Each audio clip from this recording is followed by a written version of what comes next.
Deus os abençoe, em nome de nosso Senhor Jesus Cristo. Nesta hora estamos aqui para compartilhar das verdades escriturísticas da palavra de Deus. Estamos trabalhando pela fé preciosa, pela fé apostólica.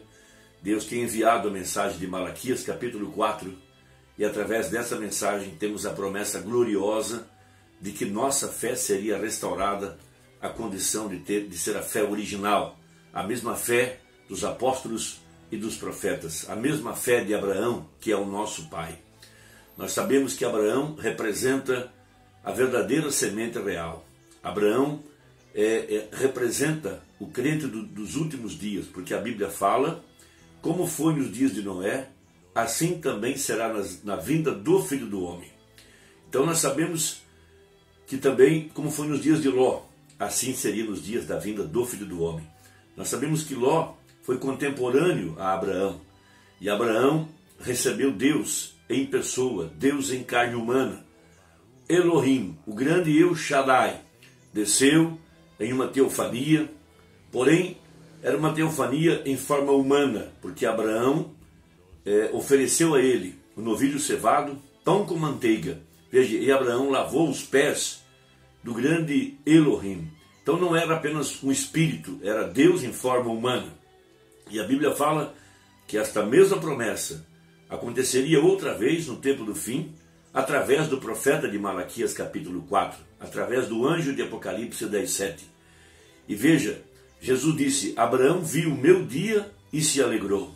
Então toda a semente real de Abraão, ela terá a mesma fé que Abraão teve, terá a mesma revelação que Abraão teve. Abraão olhou além daquela carne humana e ele viu a glória de Deus através daquela pele humana, daquele homem que apareceu para ele. Abraão não se confundiu, porque a Bíblia fala que Abraão o adorou.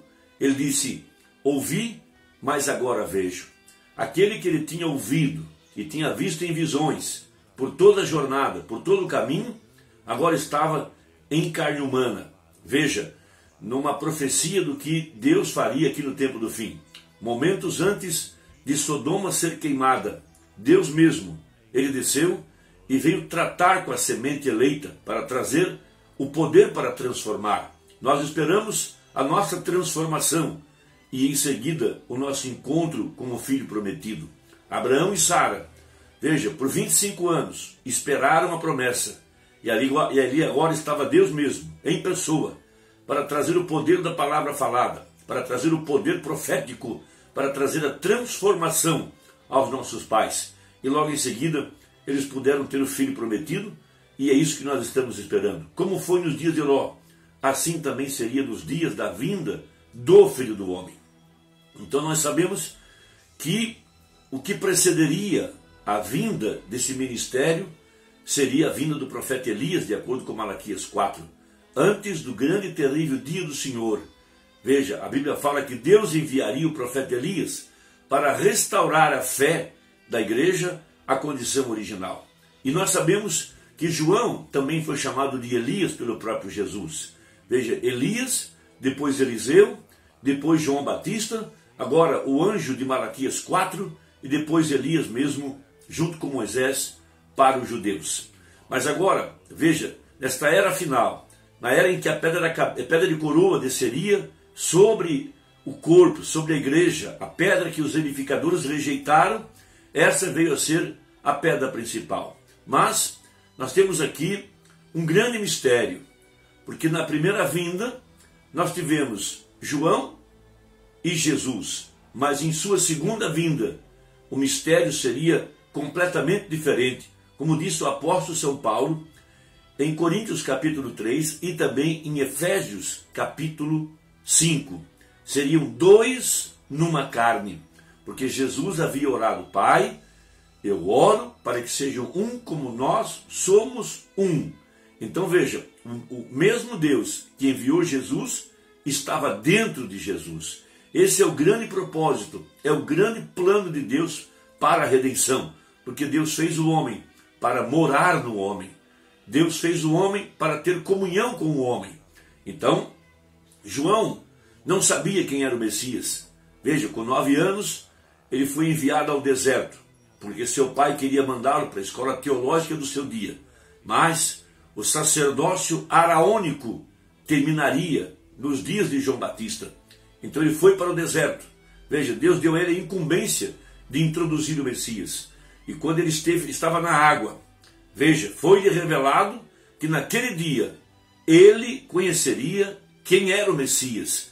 Então ele estava batizando. Veja, e do céu desceu o Espírito Santo em forma de uma pomba. Veja, e veio sobre Jesus. Então naquela hora, João sabia que ali estava o Cordeiro de Deus, ali estava o Messias, ali estava o prometido, o desejado de todas as nações, como falou o profeta Ageu. Ali estava um profeta como Moisés, ali estava agora o príncipe da paz, o conselheiro, o Deus forte para cumprir as Escrituras, porque em Amós 3 disse que o Senhor Jeová não fará coisa alguma sem revelar o seu segredo aos seus servos, os profetas. Então João introduziu o ministério do Messias, introduziu a Jesus Cristo, quando aquela pomba, aquela luz, que é o Espírito Santo, desceu sobre ele. Então, em São João, no capítulo 1, nós temos a seguinte escritura, no verso 31. E eu não o conhecia, mas para que ele fosse manifestado a Israel, vim eu. Por isso, batizando com água. E João testificou dizendo, eu vi o Espírito descer do céu como uma pomba e repousou sobre ele. Ele disse mais, e eu não o conhecia, mas o que me mandou a batizar com água, esse me disse, sobre aquele que vires descer o Espírito, e sobre ele repousar, esse é o que batiza com o Espírito Santo. E eu vi, e tenho testificado que esse é o Filho de Deus. Então ali estava João, veja, o profeta que estava entre o Velho e o Novo Testamento. Ele não era uma vara agitada pelo vento. Ele não era um que estava vestido com vestes clericais, sacerdotais ou vestes reais. Ele estava vestido como todo profeta do Velho Testamento fez, com peles de animais. Porque ele seria aquele que introduziria o Messias, de acordo com Malaquias capítulo 3. Ali estava agora Jesus, o Emanuel, Deus conosco, o príncipe da paz e o Deus forte. Então a palavra veio ao profeta. A palavra veio ao profeta na água. E ali estava o profeta introduzindo o ministério do Messias. Esta mesma experiência se deu aqui no tempo do fim. Porque a palavra disse que isso aconteceria outra vez.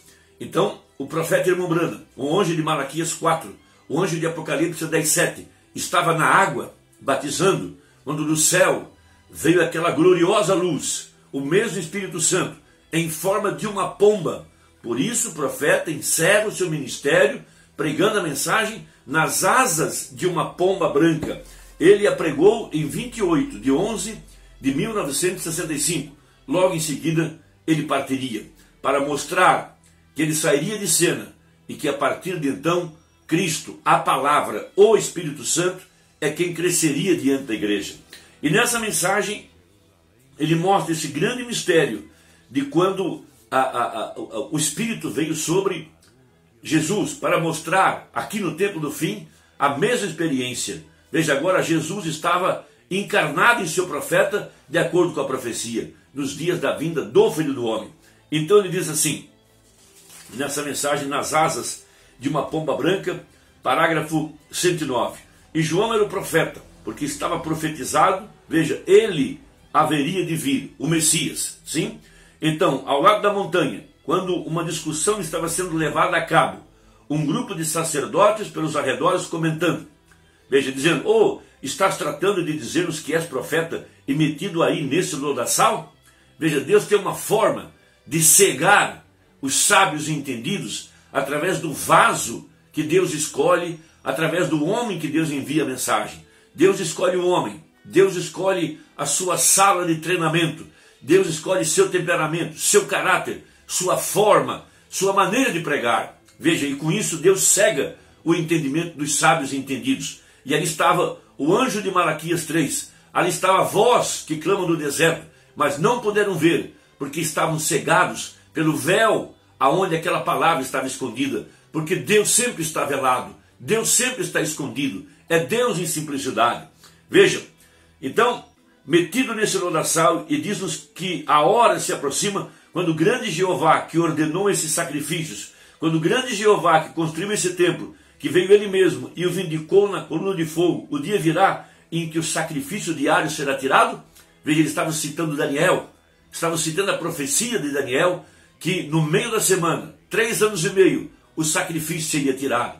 E ele estava João agora para introduzir o verdadeiro sacrifício, que seria feito uma única vez, para sempre, imaculado, o sangue do Cordeiro. Por isso ele mesmo estava vestido com uma pele de animal, para introduzir o Messias. Ele disse, virá um homem, e ele está entre vocês agora mesmo, e tirará o pecado. O sacerdote já estava desgostoso com ele. João olhou, agora, que é ele, o profeta. E aqui está a palavra. Aqui vem a palavra direitinho para onde está o profeta. Direto para a água. João disse, eis aqui o Cordeiro de Deus que tira o pecado do mundo. Veja, ali está ele. Esse é ele, Jesus. Agora João, o profeta, apresentando o Messias. Jesus nada disse, caminhou para a água, e posso imaginar aquela grande cena dentro da água. As duas maiores personagens sobre a terra. Deus, a palavra e seu profeta. Agora 113, vejam, a palavra vem ao profeta nessa dispensação da graça. Agora referindo-se ao nosso dia, na água. Ele diz, pensei que vocês o captariam. Na água, a primeira revelação da palavra foi na água. Agora vê você onde começou a noiva, a mensagem da luz da tarde, na água. A palavra, a verdadeira palavra, sem mistura de credos, porém vem ao profeta na água, junto à água. Irmão, que Deus te abençoe, trabalhemos juntos, vamos dar as mãos e envie essa mensagem a quem você ama, e até a próxima, se Deus quiser, em nome de Jesus. Amém.